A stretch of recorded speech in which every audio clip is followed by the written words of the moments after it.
Today's Living Word with Pastor Arlene. Thank you for joining us today. Today we're going to start a study where Jesus said, "Fear not." There's so much going on in this world, and every day we're hearing more reports about pandemics and viruses, and Satan is trying his hardest to get the body of Christ into fear. And the more we listen to what the world has to say in the news media, the more likely it is for us to get into that. And Jesus very clearly told us many times, "Fear not." He told the disciples, "Fear not."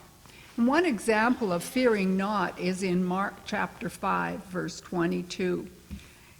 And I'm going to read 22 to 25 and then 35 to 36 in the Passion Translation.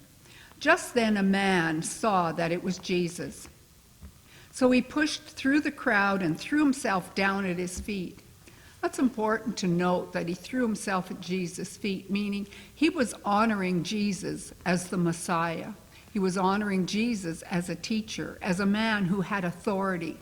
He was lifting up Jesus' word above what he thought. And his name was Jairus, a Jewish official who was in charge of the synagogue. Now that's huge to see. He wasn't ashamed to go to Jesus, because at that time, the Jews, if they followed Jesus, were often kicked out of the synagogue, and here is a leader going to Jesus. And he pleaded with Jesus, saying over and over, "Please come with me. My little daughter is at the point of death, and she's only 12 years old. Come and lay your hands on her and heal her, and she will live." That shows that he believed in Jesus.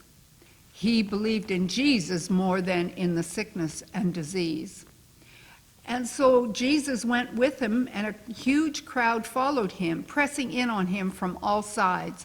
There were people all around, just a huge crowd.